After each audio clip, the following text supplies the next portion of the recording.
Hi, I'm Claudia Brown Coulter with Pivotal Peace. I am your go-to mediator for navigating divorce while parenting children with special needs. I am also a legal document assistant, LDA, based in the greater Los Angeles area. We are talking about dividing your debts. And how do we do that? How do we do that? They racked up a lot of credit card debt. What now?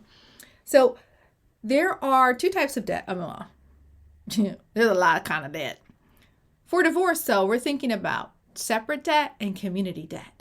And community property is not just everything you've acquired in your marriage, like, oh, I got this house, I got this car, I got this vacation home. You've also acquired all this debt. That is community property too. So I need you to think about that. So you have to figure out a plan of action of how to divide this. So if you don't know what debt you have, because maybe your spouse pays it all, pull a credit report. See what debts are listed on your credit report. Okay. The other thing is think about how do we divide this in a way that is equitable? I don't really like to use the word fair, only because it's like a red flag for me when someone says, I just want what's fair. And they don't usually mean that. So think about how do we divide this in a way that's equitable? Yes, California says you just can cut this down in the middle, but are you able to pay that? And is the other person more able to pay that debt? Maybe they should have a higher percentage of the debt that was acquired during the marriage. Also, was the debt solely used for their business and not you? Was it student loan debt that they benefited from? Was it credit card debt that they racked up and it wasn't used for household expenses? This is why it's always good to come to mediation so you can have a conversation of how are we going to be sharing these debts. I also want you to think about how do I protect myself in the future? If you have a debt that's in your name alone and your spouse agrees to pay that debt off, but their name is not on it and they don't pay, or if you have a joint debt and you both of your names are on it and one person agrees to pay, but they don't, that is going to impact you and your credit. And the thing I need you to know is even if your divorce decree says, well, the spouse is going to be paying all of this, the creditors don't care.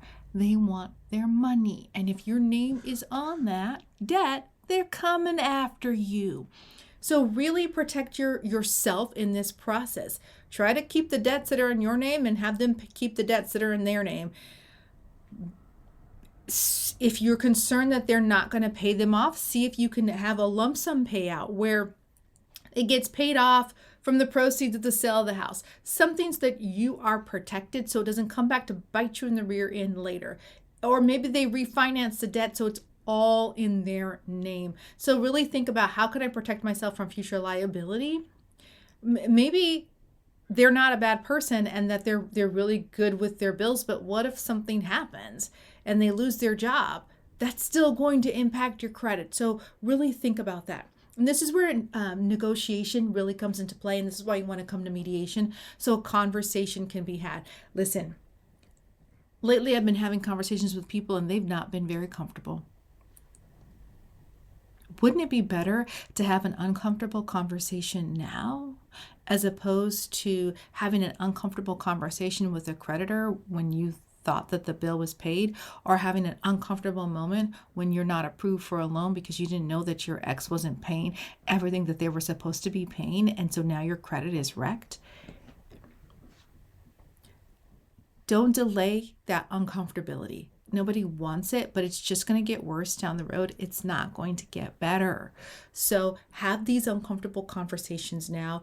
Have that in mediation where someone can really help you negotiate.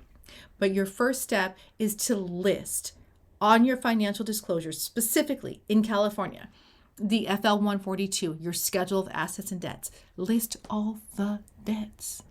Maybe you only know about your debts. Maybe you're like, I'm pretty sure they have an American Express card, but I don't know any information. Put it on there.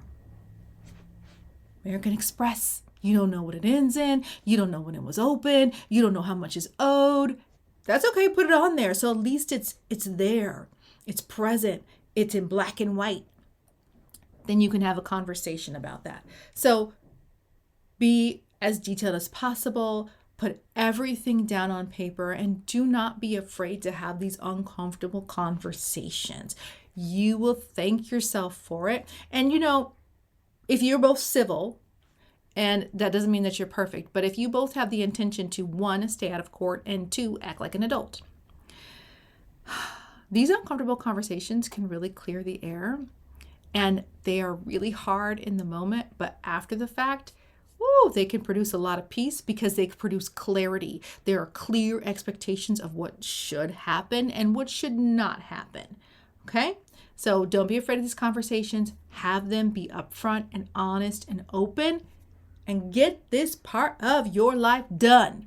If you have questions, drop them below. Don't forget to like and subscribe, and I'll see you next time.